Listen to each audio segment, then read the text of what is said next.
Hello friends, good afternoon. मैं दीपक Sahu CGPSC हेरिट and notes के YouTube channel में आप सभी का स्वागत करता हूं। आज हम प्रीलिम्स का टेस्ट को आगे बढ़ाते हुए छत्तीसगढ़ का भूगोल सॉल्व करेंगे। कल की कक्षा में हम पंचायती राज व्यवस्था का प्रश्न सॉल्व करेंगे। कल बैच 2 और बैच 7 इसमें बहुत से छात्र नए सम्मिलित हुए हैं। उनको बता देता हूँ, सोमवार से लेकर शुक्रवार तक आपकी कक्षाएं होंगी। शनिवार रविवार को आपका टेस्ट होगा। शाम को 5 बजे आपको लाइव क्लास के रूप में अभी वर्तमान में जीके की कक्षाएं चल रही हैं और 12 बजे इकोनॉमिक्स।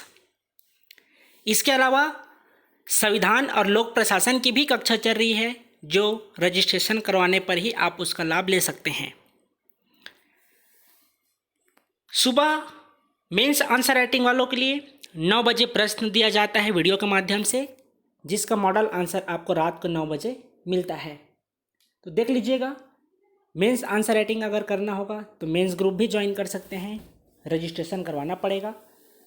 तो चलिए आज हम प्रीलिम्स को ध्यान में रखते हुए प्रश्न सॉल्व करते हैं। आज का पहला प्रश्न है, इस राज्य का निम्नलिखित में से कौन सा शहर चौराहों का नगर के नाम से जाना जाता है। पहला प्रश्न है, इस राज्य का निम्नलिखित में से कौन सा शहर चौराहों का नगर के नाम से जाना जाता है। ए ऑप्शन है रायपुर, बी बिलासपुर, सी अंबिकापुर, डी जगदलपुर। प्रत्येक प्रश्न के लिए आपको 10 सेकंड का समय मिलेगा।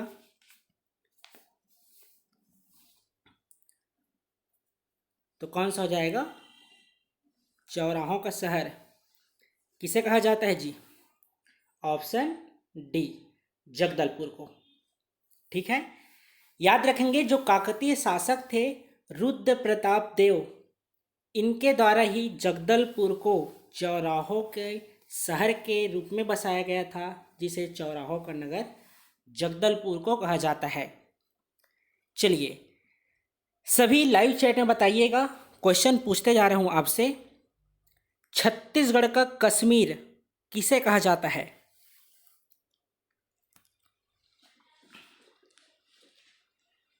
सभी बताइए, छत्तीसगढ़ का कश्मीर किसे कहा जाता है?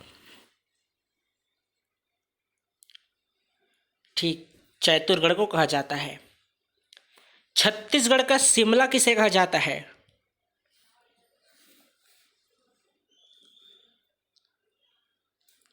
छत्तीसगढ़ का शिमला कहा जाता है मैन पार्ट को। अगला क्वेश्चन बताइए, छत्तीसगढ़ का चित्तौड़ किसे कहा जाता है?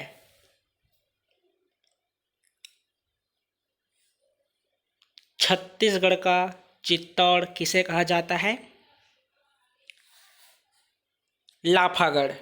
ठीक है, अगला प्रश्न है आपके लिए, छत्तीसगढ़ का खजुराहो किसे कहा जाता है? छत्तीसगढ़ का खजुराहो किसे कहा जाता है? कहा जाता है भोरमदेव को। अगला प्रश्न है, मंदिरों की नगरी किसे कहा जाता है? सभी लाइव चैट में बताइए, मंदिरों की नगरी किसे कहा जाता है? आरंग। ठीक, अगला क्वेश्चन है, छत्तीसगढ़ का चेरा पुंजी। छत्तीसगढ़ का चेरा पुंजी किसे कहा जाता है? अबूझमाड़। कहाँ स्थित है? नारायणपुर में। अगला प्रश्न है, छत्तीसगढ़ का प्रयाग किसे कहा जाता है? ये सभी प्रश्न एग्जाम में पूछे हुए प्रश्न हैं, ये आपसे गलत नहीं होना चाहिए। तो छत्तीसगढ़ का प्रयाग कहा जाता है राजिम को। और अंतिम प्रश्न बताइए, साल वनों का द्वीप कौन से जिले को कहा जाता है?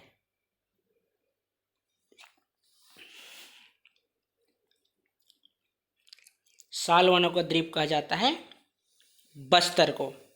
ठीक है, ये आपका पहला प्रश्न था। दूसरा प्रश्न, बस्तर को खाली स्थान का द्वीप कहते हैं। ए ऑप्शन है सागौन वन, बी ऑप्शन है साल वन, सी ऑप्शन है मिश्रित वन और डी ऑप्शन है बांस वन।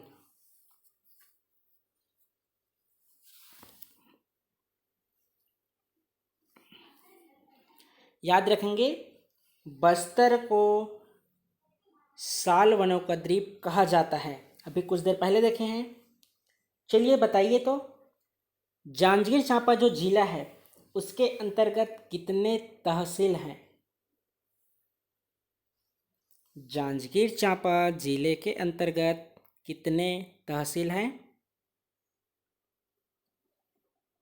तो याद रखेंगे 10 तहसील हैं।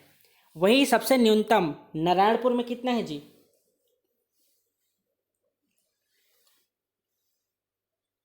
नारायणपुर में है आपका 2 तहसील। ये आपका बेसिक प्रश्न है, ये सभी आपसे प्रश्न छूटना नहीं चाहिए। अगला प्रश्न है, भारत शासन के केंद्रीय मंत्री बनने वाले राज्य के प्रथम सांसद कौन थे? ए श्यामाचरण शुक्ल, बी दिग्विजय सिंह, सी ई राघवेंद्र राव, डी ऑप्शन है विद्याचरण शुक्ला। छत्तीसगढ़ के ही व्यक्ति थे जो 9 बार सांसद भी बने थे।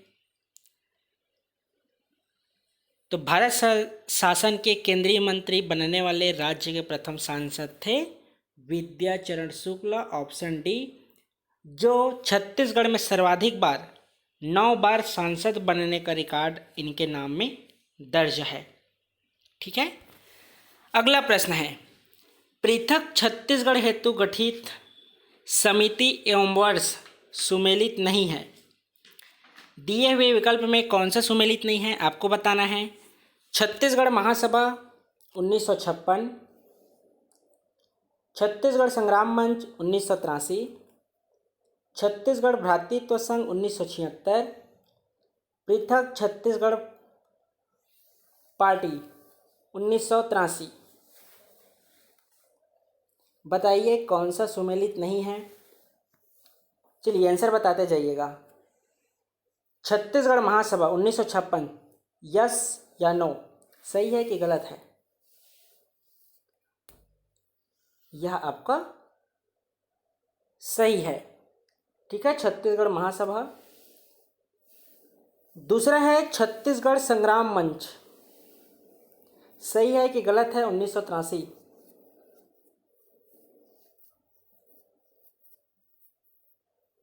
यह आपका ये भी सही है। तीसरा है छत्तीसगढ़ भ्रातृत्व संघ, छत्तीसगढ़ भ्रातृत्व संघ 1976, सही है कि गलत है? तो यह आपका गलत है। 1976 में आपका छत्तीसगढ़ मुक्ति मोर्चा का गठन हुआ था। ठीक है, न कि छत्तीसगढ़ भ्रातृत्व संघ का। कब हुआ था जी छत्तीसगढ़ भ्रातृत्व संघ का गठन? छत्तीसगढ़ भ्रातृत्व संघ का गठन कब हुआ था? 1967 में। ठीक है, बाकी पृथक छत्तीसगढ़ पार्टी 1983, ये भी आपका सही है। तो इसका आंसर कौन सा हो जाएगा? Option C. ठीक है, चलिए अगला प्रश्न है, छत्तीसगढ़ के जिले एवं नामकरण को सुमेलित कीजिए। प्रश्न पूछा गया है कौन सा जिला आपका कब गठित हुआ था, ये पूछा जा रहा है आपसे, जिसके अंतर्गत है, एक तरफ है आपका जिला, दूसरा है राज्य दिया हुआ है, उसको सुधार लेंगे, वह आपका गठन वर्ष होगा। ठीक है, तो बताइए, रायगढ़ जिला रायगढ़ जिला कब गठित हुआ है? रायगढ़ जिला कब गठित हुआ है? 1948 में। बलरामपुर कब गठित हुआ है जी? सभी बताइए लाइव चैट में, बलरामपुर जिले का गठन कब हुआ है?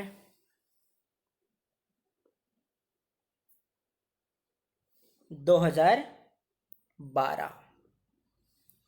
कांकेर जिले का गठन कब हुआ है? रायगढ़ का देख लिए 1948 है। कांकेर का कब हुआ है?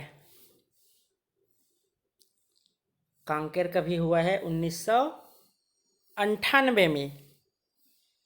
नारायणपुर जिले का गठन कब हुआ है जी?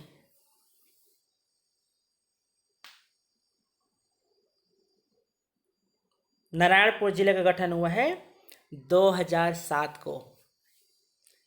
अंतिम बच गया बिलासपुर, तो बिलासपुर जिले का गठन हुआ है 1861 में।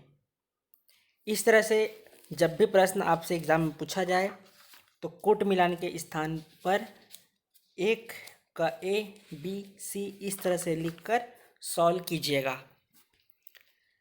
अगला प्रश्न है, भूगर्भिक चट्टान एवं उनसे प्राप्त खनिज सुमेलित कीजिए। आपको बतानी है कौन सी जो शैल समूह है उसमें खनिज क्या पाया जाता है, सुमेलित करना है। ए ऑप्शन है दक्कन ट्रैप। क्या दक्कन ट्रैप में बॉक्साइट खनिज पाया जाता है? जी बिल्कुल पाया जाता है। धारवाड़ शैल समूह, क्या इसमें लौह अयस्क का पाया जाता है? तो धारवाड़ शैल समूह में लौह अयस्क पाया जाता है। अगला है कडप्पा शैल समूह में क्या चूना पत्थर पाया जाता है? तो कडप्पा शैल समूह में चूना पत्थर पाया जाता है। तो तीनों सही है, तो ऑप्शन डी उपरोक्त सभी भूगर्भिक चट्टान एवं उनके खनिज सुमेलित हैं। ये बताइए आप सभी, दक्कन ट्रैप कौन से पाट प्रदेश में पाया जाता है?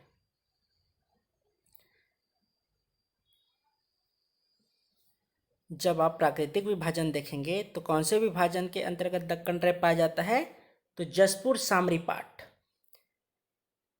गोंडवाना शैल समूह कौन से प्राकृतिक विभाजन के अंतर्गत पाया जाता है?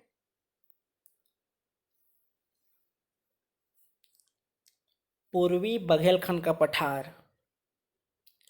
कडप्पा शैल समूह कौन से प्राकृतिक विभाजन के अंतर्गत पाया जाता है जी?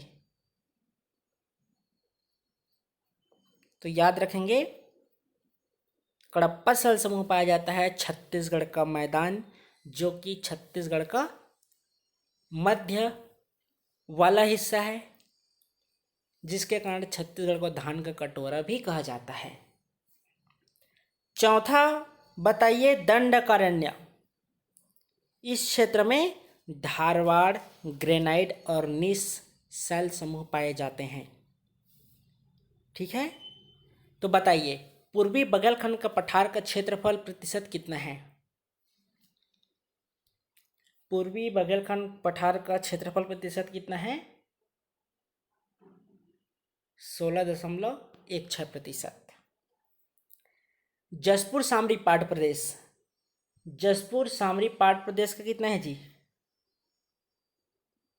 इसका है 4.59%। छत्तीसगढ़ का मैदान, इसका क्षेत्रफल प्रतिशत कितना है?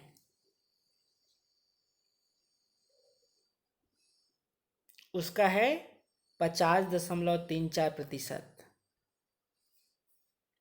अंतिम में बच जाता है आपका दंडकारण्य क्षेत्र। तो जो शेष बचा है कितना है दंडकारण्य क्षेत्र? 28.91%। ये हुआ आपके प्राकृतिक विभाजन के अंतर्गत शैल समूह और उनका क्षेत्रफल प्रतिशत। अगला प्रश्न है, चांग भखार पहाड़ी स्थित है। बताइए चांग भखार पहाड़ी कहाँ स्थित है? ए ऑप्शन है कोरिया में, बी बलरामपुर में, सी जसपुर में, डी सरगुजा में, ई इनमें से कोई नहीं।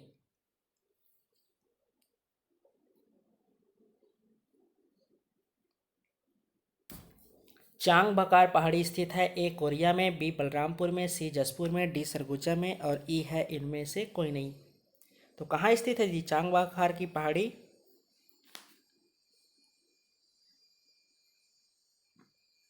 तो दिए गए विकल्प के अनुसार कोरिया, ऑप्शन ए। जब कोरिया सूरजपुर हो तो कोरिया सूरजपुर को लीजिएगा, क्योंकि चांग बकार के जो पहाड़ी का विस्तार है आप देखेंगे कोरिया और सूरजपुर के मध्य है, जो कि कैमूर पर्वत श्रृंखला का हिस्सा है। चलिए बताइए यहाँ पर कौन सी ऊंची चोटी स्थित है जी कैमूर पर्वत श्रृंखला पे?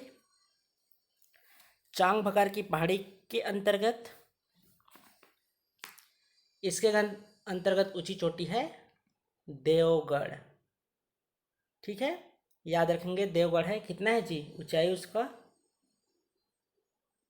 1033 मीटर। ठीक है, याद रखेंगे। चलिए अगला प्रश्न देखते हैं। छत्तीसगढ़ राज्य की अधिकतम उत्तर से दक्षिण इसकी लंबाई कितनी है? छत्तीसगढ़ राज्य की अधिकतम उत्तर से दक्षिण लंबाई कितनी है? ए ऑप्शन है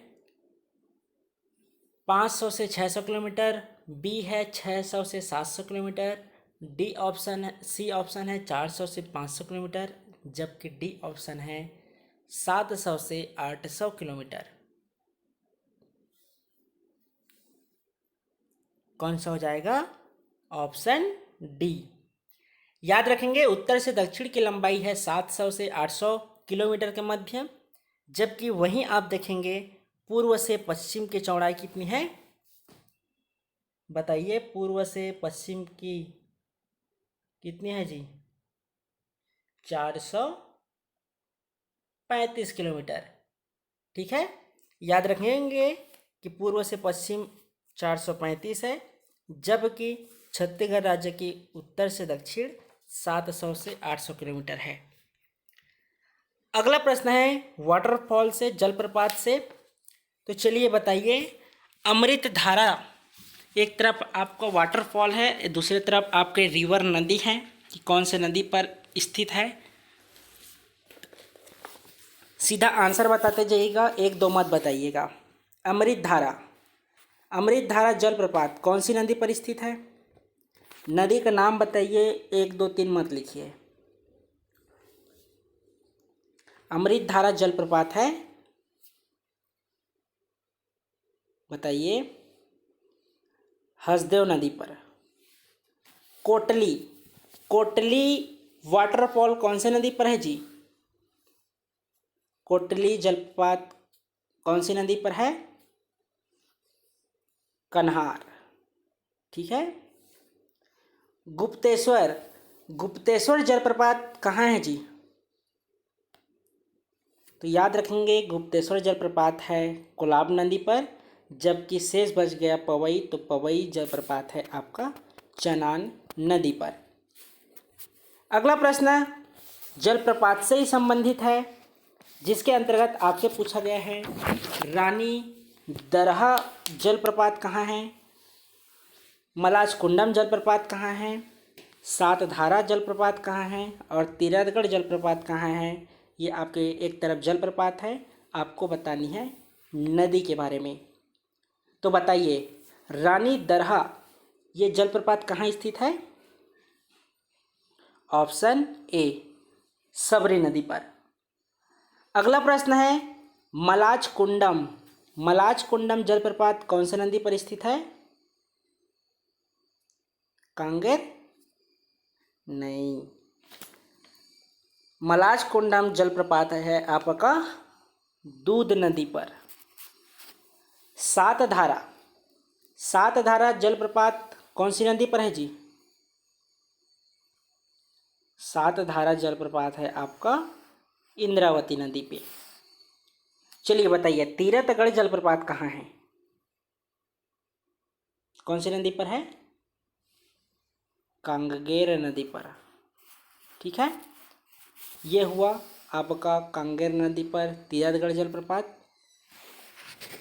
अगला प्रश्न देखें जी, याद रखेंगे जो तीरथगढ़ जलप्रपात है आपका बस्तर जिले के अंतर्गत स्थित है, जिसकी ऊंचाई कितनी है बताइए, 300 फीट। याद रखेंगे ना, पूछा जाता है प्रश्न में। अगला प्रश्न है कौन सा जलप्रपात बस्तर में नहीं है। आपसे प्रश्न पूछा जा रहा है कि कौन सा प्रपात है, जलप्रपात है वह बस्तर में नहीं है। ए ऑप्शन है सातधारा जलप्रपात जो कि इंद्रावती नदी पर स्थित है बीजापुर में, ये तो है। चित्रकूट जलप्रपात अब भी देखेंगे, चित्रकूट जलप्रपात आपका दंडकारण्य के पठार में स्थित है, ठीक है। तीरथगढ़ जलप्रपात अभी तुरंत देखे हैं कि कांगेर नदी पर ही बस्तर जिले में स्थित है, जबकि राम झरना जो जलप्रपात है आपका रायगढ़ में स्थित है, ठीक। यह हुआ आपका जलप्रपात से संबंधित प्रश्न। अगला प्रश्न है आपका अभ्यारण्य से संबंधित प्रश्न। तो चलिए बताइए, पहला अभ्यारण्य से संबंधित प्रश्न है भैरमगढ़ अभ्यारण्य किस जिले में स्थित है।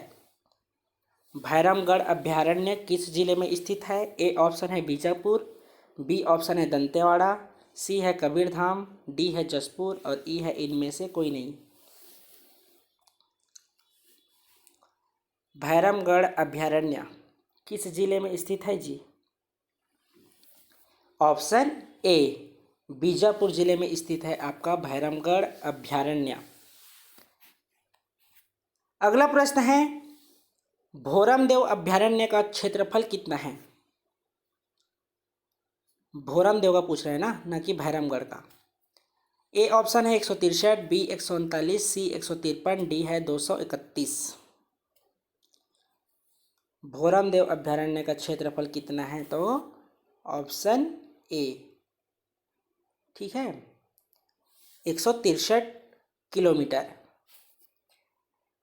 तमोर पिंगला वन्य जीव अभ्यारण्य कौन से जिले में स्थित है जी। कमेंट में बताइए। सूरजपुर में है, जिसका क्षेत्रफल कितना है 608 किलोमीटर। अभी आपसे पूछा गया था प्रीलिम्स 2019 में कि गोमाडा अभ्यारण्य कहाँ पर है, तो याद रखेंगे रायगढ़ में। तो आप यहाँ से क्वेश्चन बनते हैं तो याद रखेंगे, रिवाइज करवा देता हूँ।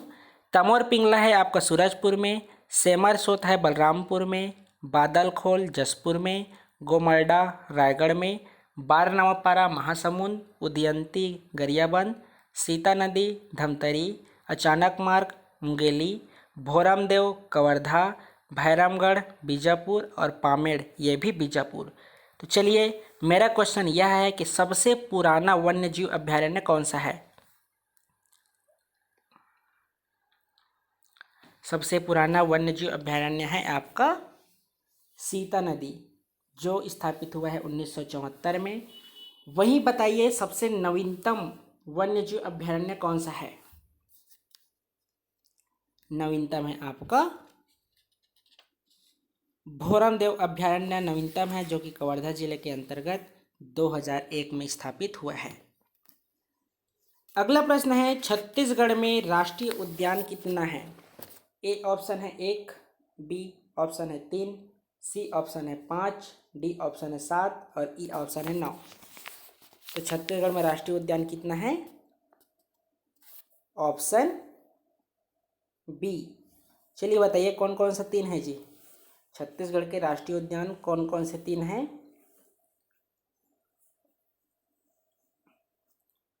इंद्रावती, गुरु घासीदास और कांगेर घाटी। कहाँ पर है जी इंद्रावती। इंद्रावती राष्ट्रीय उद्यान है बीजापुर में, गुरु घासीदास राष्ट्रीय उद्यान है कोरिया और सूरजपुर। याद रखेंगे कोरिया सूरजपुर दोनों लिया जाता है, जबकि कांगेर घाटी राष्ट्रीय उद्यान स्थित है बस्तर में। यह हुआ राष्ट्रीय उद्यान का प्रश्न। अगला प्रश्न पूछा गया है औद्योगिक क्षेत्र से संबंधित प्रश्न है। तो देखिए औद्योगिक क्षेत्र से संबंधित प्रश्न क्या है। एक तरफ आपका औद्योगिक विकास केंद्र के स्थान है, दूसरी तरफ उद्योग का नाम है। तो आपको सम्मिलित करना है, जिसमें प्रश्न में पूछा गया है कौन सा नहीं है। सिलतरा राष्ट्रीय उद्यान क्या रायपुर में स्थित है तो यस और नहीं है तो नो। सिलतरा राष्ट्रीय उद्यान रायपुर में स्थित है, ठीक है। बोरई राष्ट्रीय उद्यान क्या बोरई राष्ट्रीय उद्यान दुर्ग में स्थित है। जी बिल्कुल स्थित है। सिरगिट्टी क्या सिरगिट्टी जो औद्योगिक विकास केंद्र है बिलासपुर जिले में स्थित है। जी बिल्कुल है। अंजनी औद्योगिक क्षेत्र क्या रायगढ़ जिले में है। जी बिल्कुल ये गलत है, रायगढ़ में नहीं है, ये भी बिलासपुर में ही स्थित है। उरला औद्योगिक विकास केंद्र है आपका रायपुर में। तो इस तरह से आपका ऑप्शन डी सुमेलित नहीं है। चलिए क्वेश्चन पूछ रहा हूँ, आप लोग कमेंट में बताते जाइएगा, ठीक है। परहसगढ़ी औद्योगिक विकास केंद्र कौन से जिले में स्थित है।